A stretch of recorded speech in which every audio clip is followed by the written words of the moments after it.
ঘরে থাকা উপকরণ দিয়ে আজকে বিগিনার্সদেরকে কেক তৈরি করে দেখাবো। যারা কখনো কেক তৈরি করে নাই তারাও কিন্তু এই রেসিপি দেখে পারফেক্ট কেক বানিয়ে নিতে পারবে। আসসালামু আলাইকুম বন্ধুরা, কেমন আছেন? আশা করি সবাই ভালো আছেন। তো চলুন রেসিপিটা দেখে নেওয়া যাক। প্রথমে কেক তৈরি করার জন্য লাগবে 3টি ডিম, আর সাথে দিয়ে দেব 3/4 কাপ চিনি।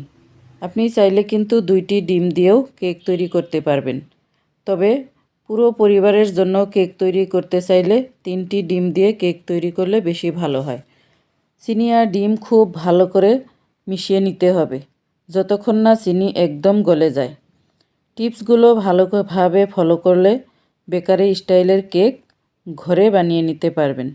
চিনি যদি একদম গলে না যায় সেক্ষেত্রে কেক তৈরি করার পর কালার সেতসেতে হবে আর পারফেক্ট মিষ্টি আসবে না। যখন ভালোভাবে মেশানো হয়ে যাবে তখন এর মধ্যে দিয়ে দিতে হবে আধা কাপ রিফাইন তেল। তেল দেওয়ার পর আবারও খুব ভালো করে মিশিয়ে নিতে হবে।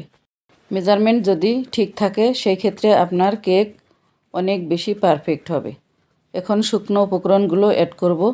তো এখানে দিয়ে দিব 1 কাপ পরিমাণে ময়দা, 1 চিমটির মতো লবণ, 1 চামচ বেকিং পাউডার। আপনারা চাইলে লবণ স্কিপ করতে পারেন। এখন শুকনো উপকরণগুলো চেলে নিব। এই ক্ষেত্রে কেক অনেক বেশি স্পঞ্জি হয়। চেলে নেওয়া হয়ে গেছে, এখন ভালো করে মেশাবো। আর যখন মেশাবেন একদিকে ঘুরিয়ে ঘুরিয়ে মেশাবেন যাতে কোনো গোটা না থাকে। এই ক্ষেত্রে একটু লক্ষ্য রাখবেন।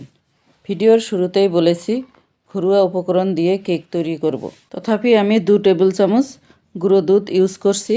গুঁড়ো দুধ দিলে কেক খেতে অনেক টেস্টি হয়। এখন গুঁড়ো দুধ আর ব্যাটারকে খুব ভালো করে মেশাতে হবে। মেশানোর পর কনসিস্টেন্সি ঠিক এরকম হবে। আমার কেক তৈরির জন্য পারফেক্ট ব্যাটার তৈরি হয়ে গেছে।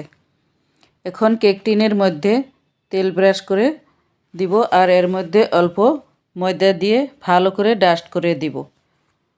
যারা কেক বানান অনেকেই জানেন, কিন্তু যারা কোনো দিন কেক বানান নাই তাদেরকে বলছি। যারা এক্সপার্ট তাদেরকে আর কি বলবো। ময়দা ডাস্ট করে দেওয়ার পর এক্সট্রা ময়দা আমি ফেলে দেব।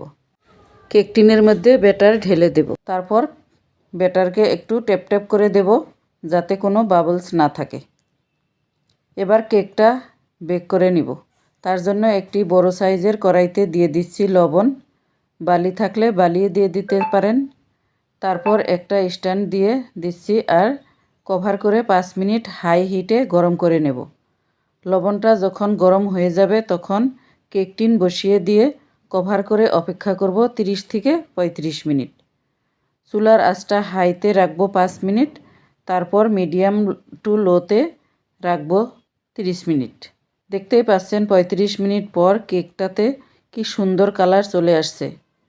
একবার হলেও কেকটা বাসায় তৈরি করে দেখবেন।